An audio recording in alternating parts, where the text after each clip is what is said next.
Hello student, स्वागत है आपका आईसीटी वर्चुअल क्लासेस में। मैं हूं कविता, आपकी साइंस टीचर। उम्मीद करती हूं आप सभी अच्छे होंगे और स्वस्थ होंगे।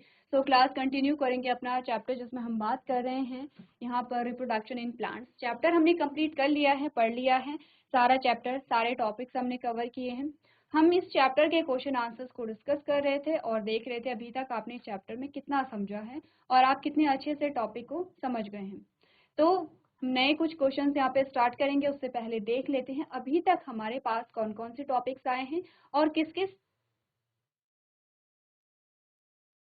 टॉपिक को हमने कवर यहाँ पे किया है। सबसे पहला क्वेश्चन बताते हैं, what is the production of new individuals from there parent called. आपने कहा कि यहाँ पर क्या होता है, नए इंडिविजुअल का जो प्रोडक्शन होता है या फिर नए इंडिविजुअल का जो निर्माण होता है उसके पेरेंट्स से, इस प्रोसेस को हम क्या कहते हैं। आपने कहा इस प्रोसेस को हम कहते हैं रिप्रोडक्शन। अच्छा, एक और चीज जो हमने क्वेश्चन में डिस्कस नहीं की थी वो थे हमारे और जो ऑप्शंस आते हैं। हमने कहा सबसे पहले हमें क्या बताया जा रहा है, what is the reproduction of new individuals from their parents called. आपको बताया जाता है सबसे पहले तो यहाँ पर अगर हम कहें production of new individual from their parents, यहाँ से लेकर के और यहाँ तक, ये स्टेटमेंट तो आपको कुछ बता रही है। ठीक है, आपने कहा production of new individual from there parent, यानी कि किसी भी नए जीव का उसके जनक के द्वारा जो निर्माण होता है उस प्रक्रिया को क्या कहते हैं। प्रोसेस का नाम आपसे पूछा गया था, आपने कहा उसे तो कहते हैं रिप्रोडक्शन। तो हमने प्रोडक्शन क्यों नहीं कहा। रिप्रोडक्शन और प्रोडक्शन दो शब्द हमारे पास आते हैं। हमने कहा जब हमने चैप्टर स्टार्ट किया था तो ये था रिप्रोडक्शन। हमने कहा इसे हम दो भागों में तोड़ देते हैं। हमारे पास आता है री और सेकंड आता है प्रोडक्शन। ठीक है, री का मतलब होता है पुनः और प्रोडक्शन का मतलब होता है उत्पादन। ठीक है, अगर प्रोडक्शन को हम देखें तो हमने कहा इसका मतलब क्या होगा, उत्पादन होगा, और रिप्रोडक्शन का मतलब क्या होगा, पुनः उत्पादन होगा। तो हमने ऑप्शन नंबर ए ही क्यों चूज किया, हमने सेकंड ऑप्शन क्यों चूज नहीं किया। प्रोडक्शन को भी तो हम चूज कर सकते थे, उत्पादन या निर्माण जिसे हम कह रहे हैं उसे भी हम चूज कर सकते थे। हमने कहा क्योंकि अगर हम सिर्फ उत्पादन कहते हैं तो उत्पादन का मतलब हम किसी भी चीज के बारे में बात कर सकते हैं। हम किसी निर्जीव चीज के बारे में भी बात कर सकते हैं। हम किसी ऐसी चीज के बारे में भी बात कर सकते हैं जिसका निर्माण पहली बार हुआ होगा। ठीक है, अब जैसे आप देखते हैं यहाँ पर फैक्ट्री में बहुत सारी चीजों का उत्पादन होता है। आपने कहा आपके स्कूल बैग बन रहे हैं, आपकी कॉपी बन रही है, ठीक है, आपकी यूनिफॉर्म बन रही है, सारे क्या हो रहा है, इन सभी का क्या हो रहा है, उत्पादन हो रहा है। ये सारे क्या है, निर्जीव है। हम बात कर रहे हैं लिविंग थिंग्स के बारे में, हम सजीवों के बारे में बात कर रहे हैं। तो एक तो इसीलिए हो जाता है कि उत्पादन जो शब्द है यहाँ पर हमारे पास, उत्पादन जो शब्द है वो सिर्फ लिविंग के लिए यूज नहीं होगा बल्कि नॉन लिविंग के लिए भी यूज होगा। सेकेंड, हमने कहा कि रिप्रोडक्शन में हमने कहा पुनः उत्पादन से हमारा मतलब है कि उस जीव का पुनः उत्पादन हो रहा है क्योंकि वो अपने पेरेंट जैसा ही है। हमने कहा जैसे पेरेंट्स होते हैं वैसे ही संतति होती है और संतति का क्या हो रहा है, पुनः निर्माण हो रहा है, फिर से निर्माण हो रहा है। हमें सेम ही क्रिएचर वहां पर देखने को मिल रहा है, इसीलिए हमने क्या कहा, रिप्रोडक्शन को यहाँ पर चूज किया, ना कि प्रोडक्शन को। ठीक है, क्लियर है। अब यहाँ पर अगर रिप्रोडक्शन नहीं होता, रिप्रोडक्शन के अलावा कुछ और होता, हमने कहा कि हम कहते हैं यहाँ पर कि पॉलिनेशन है। हमने कहा हमारे पास रिप्रोडक्शन की बजाय पॉलिनेशन होता, प्रोडक्शन होता, वेजिटेटिव प्रोपेगेशन होता एंड स्प्राउटिंग होता, तो फिर हम क्या कहते, तब हम उस केस में जो प्रोडक्शन है उसे हम चूज कर सकते थे अगर हमारे पास रिप्रोडक्शन ऑप्शन में नहीं है तो। लेकिन हमारा जो सटीक आंसर होगा या सही आंसर होगा वो क्या होता है, यहाँ पे रिप्रोडक्शन होता है। ठीक है, क्लियर है। अब समझ आया यहाँ पर कि क्यों हमने ऑप्शन 1 या option number A he choose किया है। चलिए, सेकेंड क्वेश्चन हमसे पूछा गया था, which term describe the process by which plants produce new plant without seed. हमने कहा उस प्रक्रिया का नाम बताइए जिसमें पौधे क्या करते हैं, यहाँ पे जो जनक पौधा है वो क्या करते हैं, नए पौधों का निर्माण करता है बिना बीज वाले, यानी कि बिना बीज वाले पौधों का निर्माण हो रहा है। आपने कहा बीज वहीं पर बनते हैं जहां पर लैंगिक जनन होता है या फिर जहाँ पे सेक्सुअल रिप्रोडक्शन होता है। अगर सेक्सुअल रिप्रोडक्शन नहीं हुआ तो बीज नहीं बनेंगे। तो हमें क्या बताना है, हमें उस प्रक्रिया का नाम बताना है जिसके द्वारा बिना बीज वाले पौधों का निर्माण हुआ। तो हमने कहा सबसे पहला जो ऑप्शन है ये तो हम हटा देंगे, क्योंकि इसमें लैंगिक जनन में या सेक्सुअल रिप्रोडक्शन में बीज वाले पौधे बनेंगे। हमने कहा हमारे पास 3 ऑप्शन है, asexual reproduction, vegetative propagation and budding. हमने कहा यहाँ पर क्या होता है, तीनों में से हम कोई भी चूज कर सकते हैं, लेकिन सबसे सटीक आंसर हमारा आया था ऑप्शन नंबर बी, क्योंकि एसेक्सुअल रिप्रोडक्शन में बर्डिंग भी आ जाती है, हमने कहा वेजिटेटिव प्रोपेगेशन भी आ जाता है। क्लियर है इतना? ठीक है, चलिए नेक्स्ट हमने कहा what is reproduction through the vegetative parts of a plant known as. आपने कहा पौधे के कायिक भागों के द्वारा जो प्रजनन होता है उसे हम क्या कहते हैं। सबसे पहले तो हमें कायिक भाग पता होने चाहिए कि कौन कौन से कायिक भाग होते हैं। हमने कहा होता है जड़, तना और पत्ती। ठीक है, हमने कहा इसके द्वारा जो यहाँ पर प्रजनन हो रहा है उसे हम क्या कहेंगे, तो हम उसे कायिक प्रजनन कह सकते हैं। क्या कहेंगे उसे? आपने कहा ऑप्शन में आया था सेक्सुअल रिप्रोडक्शन, नहीं क्योंकि ये लैंगिक जनन है। एसेक्सुअल रिप्रोडक्शन नहीं, हमने कहा क्योंकि एक पर्टिकुलर वर्ड हमारे पास आया था, आपने कहा पॉलिनेशन, नहीं, ये तो किसका पार्ट है यहाँ पे, एसेक्सुअल रिप्रोडक्शन का पार्ट है। वेजिटेटिव प्रोपेगेशन जिसे आप कहते हैं कायिक जनन या इसे आप कहते हैं कायिक प्रवर्धन। अब ध्यान से देखिए, आपने कहा वेजिटेटिव पार्ट के द्वारा जो प्रजनन हो रहा है, जो रिप्रोडक्शन हो रहा है उसे वेजिटेटिव प्रोपेगेशन कहते हैं। सेम है, वेजिटेटिव दोनों वर्ड्स आपके यहाँ आए हैं। अगर मैं कहूँ कि कायिक भागों के द्वारा, यहाँ पे वेजिटेटिव पार्ट का मतलब है कायिक भाग, अगर हम हिंदी में कहें कि कायिक भागों के द्वारा जो प्रजनन होता है उसे हम क्या कहते हैं, कायिक जनन कहते हैं या कायिक प्रवर्धन कहते हैं। तो कभी कभी आपको क्या करना है, शब्द भी वहाँ पे देखने हैं कि जो वर्ड्स हैं वो आपस में मैच हो रहे हैं या नहीं हो रहे हैं। ठीक है, क्लियर है इतना? नेक्स्ट हमने कहा था what is the male reproductive part of a plant called. आपने कहा कि जो किसी भी फूल का जो नर भाग है उसे हम क्या कहते हैं, स्टेमेन कहते हैं। अब मैं अगर आपसे थोड़ा क्वेश्चन और पूछूं और अब मैं कहूं जो स्टेमेन होता है उसके कितने पार्ट होते हैं, ये हमारे पास है स्टेमेन। अगर मैं आपसे पूछूं उसके कितने पार्ट होते हैं, हमने कहा 2 होते हैं। एक तो ये पार्ट है जिसे हम कहते हैं एंथर, और एक ये पार्ट है जिसे हम कहते हैं फिलामेंट। एंथर को हम कहते हैं पराग कोश और इसे हम कहते हैं पुंतत्व। अब हमने कहा एंथर का क्या काम है और फिलामेंट का क्या काम है। तो एंथर का जो काम होता है वो होता है मेल गैमेट बनाना, नर युग्मक बनाना। तो ये क्या बनाएगा, यहाँ पे पॉलन ग्रेन बनाएगा। इसके अंदर ये क्या है, पॉलन ग्रेन है, जिन्हें हम कहते हैं पराग कण। इन पॉलन ग्रेन के अंदर पाए जाते हैं मेल गैमेट या नर युग्मक। तो आपके पास फिर दूसरा क्वेश्चन आएगा, तो फिर पुंतंतु या फिलामेंट का क्या काम होता है।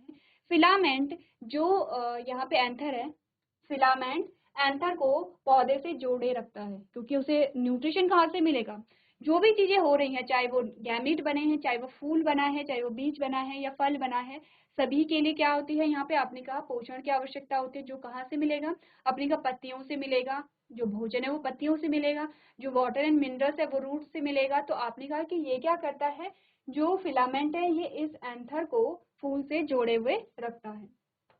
अगला प्रश्न देखते हैं। आपने कहा how does reproduction occurs in east, east में रिप्रोडक्शन कैसे होता है। तो हमने यहाँ पर क्या किया था, हमने कहा था एक प्रोसेस होती है जिसे हम बर्डिंग कहते हैं। यहाँ पे छोटा सा उभार आता है ईस्ट में और उसे हम बर्ड कहते हैं। धीरे धीरे करके वो जो उभार है वो बड़ा होता चला जाता है और ईस्ट के समान ही एक नई कोशिका का निर्माण कर देता है, और एट लास्ट क्या होगा, ईस्ट से अलग होकर के एक सेपरेट ईस्ट का फॉर्मेशन करेगा।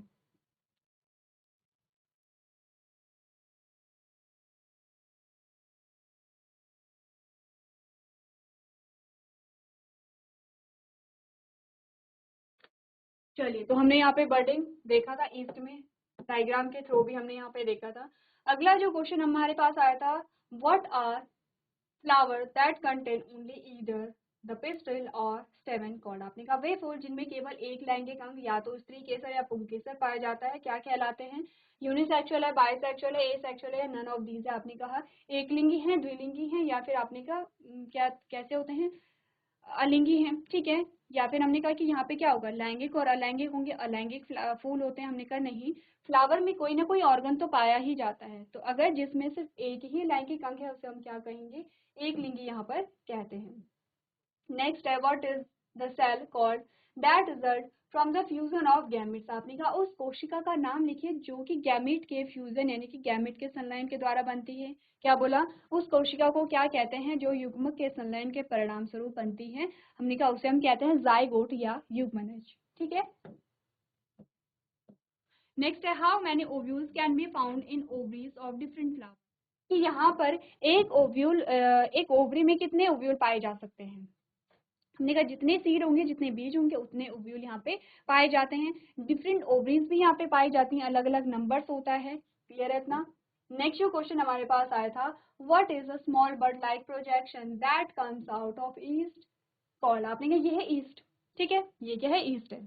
इसमें छोटा सा जो उभार है इसी को हमने क्या कहा था। अब इसमें चेंजेस आएंगे। ईस्ट जो सेल है इस प्रकार से, फिर से इसमें चेंजेस आते हैं।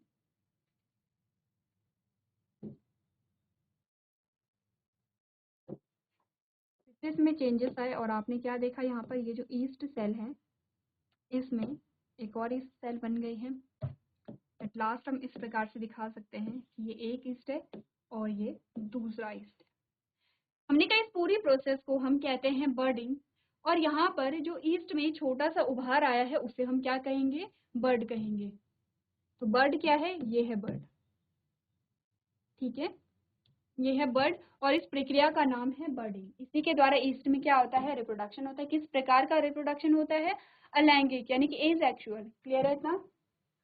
चलिए नेक्स्ट है which of the following is not considered a vegetative part, vegetative plant part. आपने कहा कि यहाँ पर निम्नलिखित में से कौन सा पौधे का कायिक भाग नहीं है। आपने कहा रूट है, बिल्कुल रूट है।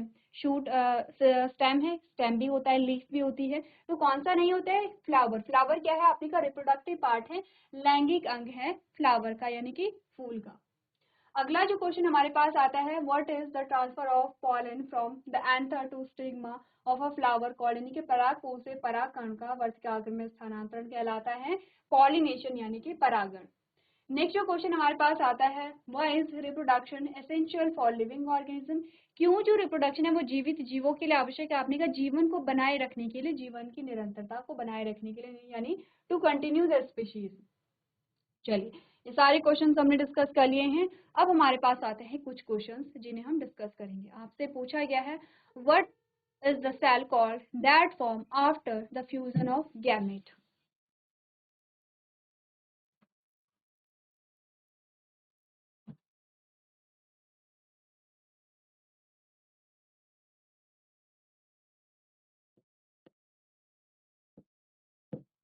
आपसे पूछा गया है उस कोशिका का नाम बताइए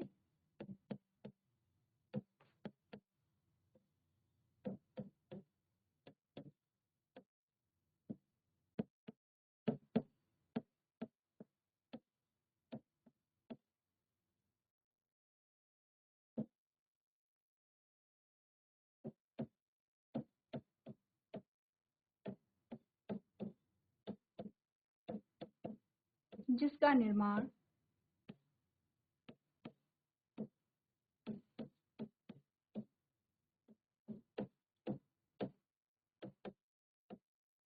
युग्मकों के संलयन से होता है। अब ये सेम क्वेश्चन आप पहले भी सॉल्व कर चुके हैं। ऐसा नहीं कि ये क्वेश्चन पहली बार हम देख रहे हैं, ये पहले भी हम देख चुके हैं। आपके पास ऑप्शन है स्पोर यानी कि बीजाणु, आपने कहा एम्ब्रियो यानी कि भ्रूण, आपने कहा पेस्टिल यानी कि स्त्री केसर, आपने कहा जाइगोट यानी कि युग्मनज। क्वेश्चन को पढ़िए क्योंकि ये क्वेश्चन हम पहले भी सॉल्व कर चुके हैं। हमने पहले भी पिछले जो हमारे लेसन हुए थे, लेक्चर्स हुए थे, उसमें हमने सेम क्वेश्चन डिस्कस किया था, बस उसकी लैंग्वेज थोड़ा अलग थी। आपसे पूछा गया है what is the cell called that form after the fusion of gametes, यानी कि उस कोशिका का नाम बताइए जिसका निर्माण युग्मकों के संलयन से होता है। या फिर वह कोशिका क्या कहलाती हैं जिसका निर्माण युग्मकों के संलयन से होता है, कुछ भी आप कहिए। तो आपके पास ऑप्शन है, स्टेटमेंट पढ़िए और बताइए उस कोशिका को क्या कहते हैं जब युग्मकों का संलयन हुआ था। हम पीछे जाएंगे और सेम क्वेश्चन को देखेंगे जो हमने यहाँ पे डिस्कस किया था। तो इस क्वेश्चन का आंसर आप लोग खुद करेंगे, इसीलिए अच्छे से पढ़िए और अपने आंसर को चूज कीजिए।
चलिए, तो हम पहले सबसे पहले हम देखते हैं वो क्वेश्चन जो हमने यहाँ पर सॉल्व किया था। सेम कुछ ऐसा ही क्वेश्चन था।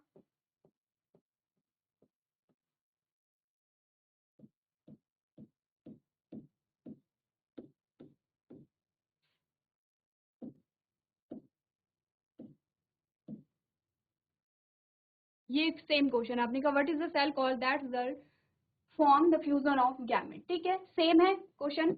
और ये क्वेश्चन आपके पास फिर से आया है, what is the cell called that form after the fusion of gametes. तो इजी क्वेश्चन है। हमने कहा कि मेल और फीमेल गैमेट के फ्यूजन से क्या बनेगा, क्या कहते हैं उस सेल को। हमने कहा उस सेल को हम कहते हैं जाइगोट यानी कि युग्मनज। अब ध्यान दीजिए, युग्मनज जो होगा वो एक कोशिकीय है।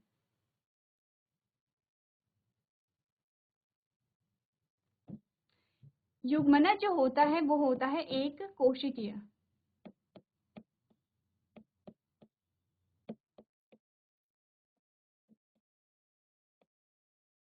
यूनिसेलुलर होता है। ठीक है, चलिए तो क्वेश्चन को एक बार नोट कर लीजिए। नेक्स्ट जो हमारे पास क्वेश्चन आता है, what is formed as a result of fertilisation, यानी कि निषेचन के फलस्वरूप क्या बनता है। क्वेश्चन आपके पास जो पूछा गया है वो है,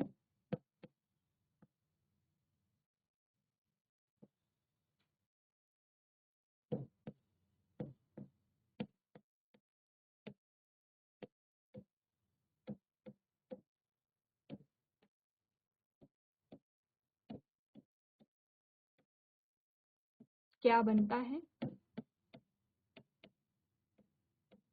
बताइए कि जब निषेचन हुआ तो उसके फलस्वरूप क्या बना। आपने कहा एम्ब्रियो बना है, एक्सेल बनी है, जाइगोट बना है या न्यू प्लांट बना है। सबसे पहले तो निषेचन किसे कहते हैं इसकी डेफिनेशन आपको पता होनी चाहिए। क्वेश्चन आपके पास सेम आ रहे हैं, ठीक है, क्वेश्चन आपके पास सेम आ रहे हैं, बस आपको लैंग्वेज बदल के यहाँ पे दिखाया गया है। आपके पास सेम ऑप्शन है। आपने कि एम्ब्रियो कहते हैं, भ्रूण कहते हैं, एक्सेल कहते हैं यानी कि अंडकोशिका कहते हैं, जाइगोट कहते हैं यानी कि युग्मनज कहते हैं, न्यू प्लांट यानी कि नया पौधा कहते हैं। बताइए कि यहाँ पर फर्टिलाइजेशन के फलस्वरूप क्या बना। सबसे पहले तो आपको डेफिनेशन देके आपने नोट्स बनाए होंगे।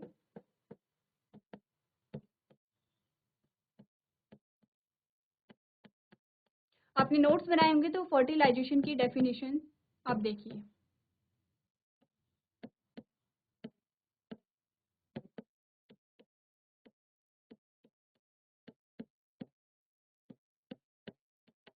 अगर हम डेफिनेशन लिखें कि क्या होता है निषेचन, निषेचन या फर्टिलाइजेशन। आपने कहा नर व मादा युग्मक के संलयन को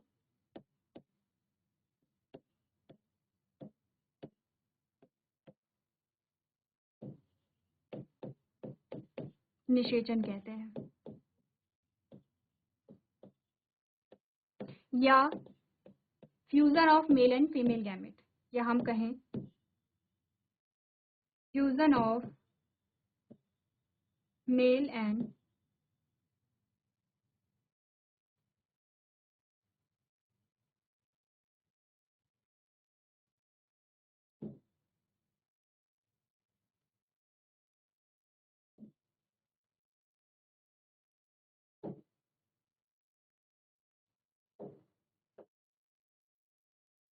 अब हमारे पास डेफिनेशन भी है, आपके पास स्टेटमेंट भी है, आपके पास ऑप्शंस भी हैं। आपको बस डेफिनेशन पढ़नी है, ठीक है, स्टेटमेंट पढ़नी है, ऑप्शंस पढ़ने हैं और अपने आंसर को यहाँ पे चूज करना है।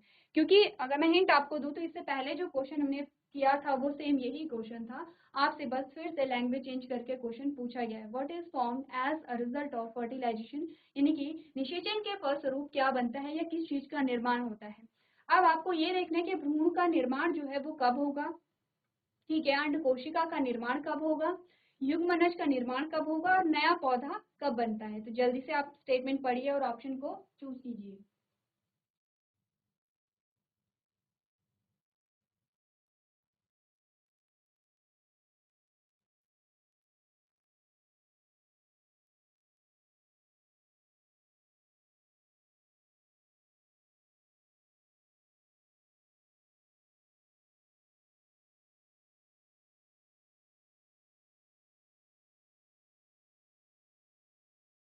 अगर आपने स्टेटमेंट पढ़ ली है तो डायग्राम बनाइए। आपने कहा मेल गैमीट है, फीमेल गैमीट है, फ्यूजन के बाद जब एक सिंगल सेल बनी तो हमने उसे कहा था यहाँ पर जाइगोट।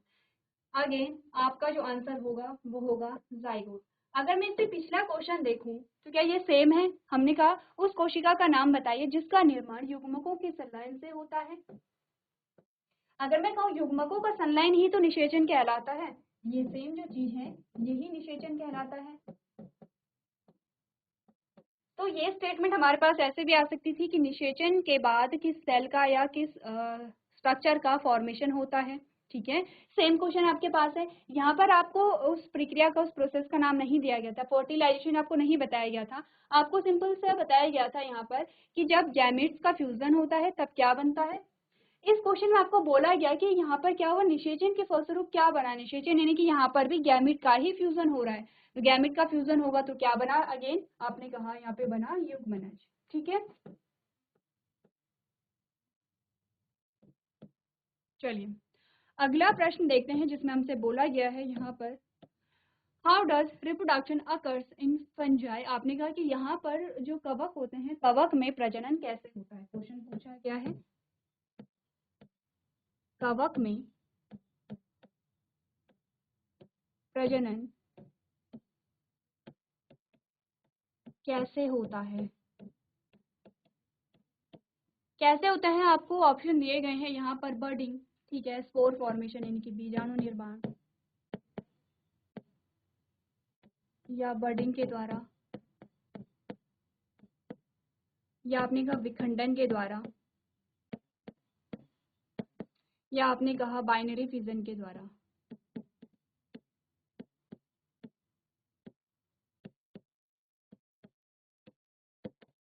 ठीक है, हमने कहा कि जब हमने कवक पढ़ा था, अगर हम ईस्ट की बात करें, अगर हम ईस्ट को एग्जाम्पल लें तो ईस्ट में हमने क्या बोला था यहाँ पर, हमने कहा ईस्ट में हमने पढ़ा था बर्डिंग को, ठीक है। लेकिन नॉर्मली अगर हम देखें यहाँ पर कि जो फंगस है, फंगस में क्या होता है, स्पोर का फॉर्मेशन होता है, ठीक है। अगर यहाँ पे फंगस का नाम है तो हम स्पोर फॉर्मेशन को लेंगे, और अगर यहाँ पर आता है ईस्ट तो हम यहाँ पे क्या बोलेंगे, बर्डिंग के द्वारा होता है, ठीक है। क्लियर है इतना। चलिए नेक्स्ट जो क्वेश्चन उसे देखते हैं। आपने कहा ली now observe that a pond with clear water was covered with green algae within a week. By which methods did the algae spread rapidly? आपने कहा एक लड़की का नाम है लीला। लीला ने क्या देखा कि जब वो उसने एक बार जब पॉन्ड को देखा, तालाब को देखा, तालाब कैसा था, क्लीन था, साफ था। एक हफ्ते बाद जब वो आई तो उसने क्या देखा है वहां पर कि जो एल्गे है, शैवाल है, शैवाल से पूरा पॉन्ड भरा हुआ है। अब इससे पहले जब लीला ने पॉन्ड को देखा था तो उसमें वो साफ उसे दिखाई दिया। एल्गी कहीं कहीं पर हो सकती है, कहीं कहीं पर बहुत कम जो एल्गी, बहुत कम जो शैवाल था वो रहा होगा, लेकिन जो पॉन्ड है ऐसा नहीं था कि पूरा एल्गी से भरा हुआ था। एक ही हफ्ते में क्या हुआ, वो जो बहुत कम एल्गी थी उसने ग्रो किया और उसने पूरे तालाब को शैवाल से भर दिया। आपको पूछा गया कि किस प्रक्रिया के द्वारा ऐसा हुआ होगा कि एल्गी ने क्या किया, अपनी संख्या में वृद्धि की और एल्गी ने पूरा जो तालाब है उसे एल्गी से भर दिया। एल्गी यानी कि शैवाल, जिसे आप काई भी कहते हैं। आपने कहा कि एल्गी में बडिंग हुई होगी जिस प्रक्रिया के द्वारा इसने पूरे तालाब को भर दिया, या इसमें हुआ होगा लैंगिक जनन या सेक्सुअल रिप्रोडक्शन हुआ होगा, फ्रेगमेंटेशन यानी कि विखंडन हुआ होगा, पॉलिनेशन यानी कि परागण हुआ होगा। इनमें से क्या हुआ होगा जिसके द्वारा यहाँ पर शैवाल ने तीव्र गति से क्या किया, अपनी संख्या में वृद्धि की। संख्या में वृद्धि हुई वो आपने कहा जब पॉन्ड को पहले दिन देखा गया तो पॉन्ड में बहुत कम एल्गी थी, ना के बराबर एल्गी थी, ठीक है, बहुत कम थी। आपने कहा जब एक हफ्ते बाद देखा गया तो पॉन्ड पूरा एल्गी से ही भरा हुआ है। आपने देखा होगा कुछ ऐसे जहाँ पे पानी रुका हुआ रहता है, ऊपर पूरी जो ग्रीन लेयर्स होती हैं, जैसे आपने कहा कि जो हरी जो लेयर होती है वो पूरे उसके ऊपर रहती है, क्या होता है, वो एल्गी होती है, ठीक है। अब हमें ये पूछा गया कि ऐसा क्या हुआ, ऐसी क्या प्रक्रिया हुई एल्गी में जिसके द्वारा एक ही हफ्ते में एल्गी ने इतना ग्रो कर लिया, इतनी वृद्धि हो गई है एल्गी में कि पूरा जो तालाब है वो एल्गी से भर गया है। अब आप बताइए, पॉलिनेशन तो नहीं होगा क्योंकि परागण कहाँ होता है, आपने कहा जब लैंगिक जनन है तो परागण तो नहीं होगा, लैंगिक जनन भी नहीं हुआ होगा। अब आपके पास आता है बर्डिंग और फ्रेगमेंटेशन। बर्डिंग आपने पढ़ी थी जब आप ईस्ट के बारे में बात कर रहे थे। बचा आपके पास फ्रेगमेंटेशन। तो आपने कहा कि यहाँ पर क्या हुआ होगा, फ्रेगमेंटेशन की प्रोसेस हुई थी जिसके द्वारा एल्गी ने अपनी संख्या में वृद्धि की। फ्रेगमेंटेशन हमने पढ़ा था स्पाइरोगायरा नामक एक एल्गी में, ये होता है स्पाइरोगायरा, ठीक है। फ्रेगमेंटेशन का मतलब है विखंडन। अब स्पाइरोगायरा यहाँ से अलग अलग भागों में टूट गया। एक स्पाइरोगायरा ये है,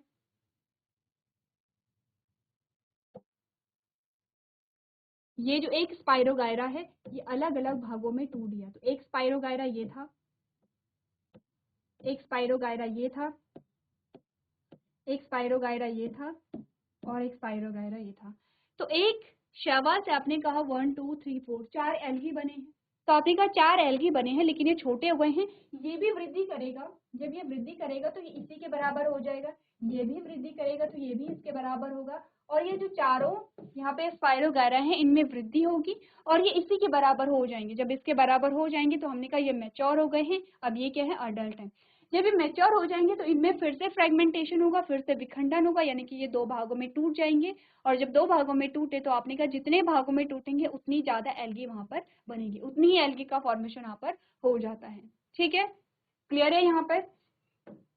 अगला प्रश्न देखिए, आपने कहा what is the primary function of flower in plant. पौधे किसी भी पौधे में फूल का प्राथमिक कार्य क्या होता है, क्या कार्य होता है। आपने कहा रिप्रोडक्शन करना यानी कि प्रजनन करना पहला, ट्रांसपोर्टेशन करना यानी कि ट्रांसपोर्ट करना चीजों का स्थानांतरण करना, एक जगह से दूसरी जगह पहुंचाना, ठीक है।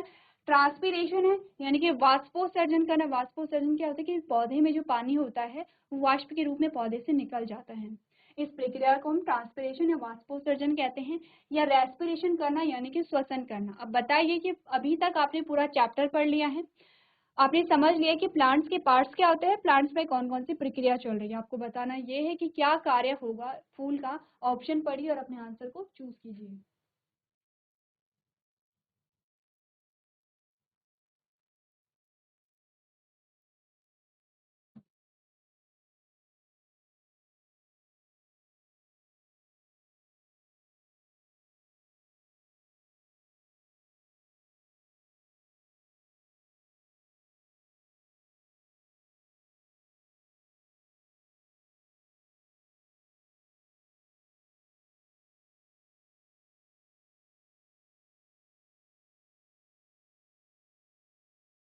तो आपने देखा जब हमने फ्लावर को पढ़ा था तो आपने ना तो आपने ट्रांसपोर्टेशन को पढ़ा था कि किसी चीज का ट्रांसपोर्ट यहाँ पर हो रहा है, ठीक है, ना ही आपने ट्रांसपिरेशन पढ़ा था यानी वाष्पोत्सर्जन पढ़ा था, ना ही आपने श्वसन यानी कि रेस्पिरेशन पढ़ा था। हमने पढ़ा था रिप्रोडक्शन यानी कि प्रजनन। तो किसी भी फूल का जो प्राइमरी या जो प्राथमिक कार्य होता है वो है प्रजनन यानी कि रिप्रोडक्शन। क्लियर है। तो आज हमने इस चैप्टर के क्वेश्चन आंसर्स कर लिए हैं, काफी सारे क्वेश्चंस को हमने डिस्कस किया है और आप इन क्वेश्चन से देख सकते हैं कि आपने चैप्टर में कितना समझा है। तो आज के सेशन में हम इतना ही करेंगे। अभी तक क्लास में बने रहने के लिए आपका धन्यवाद।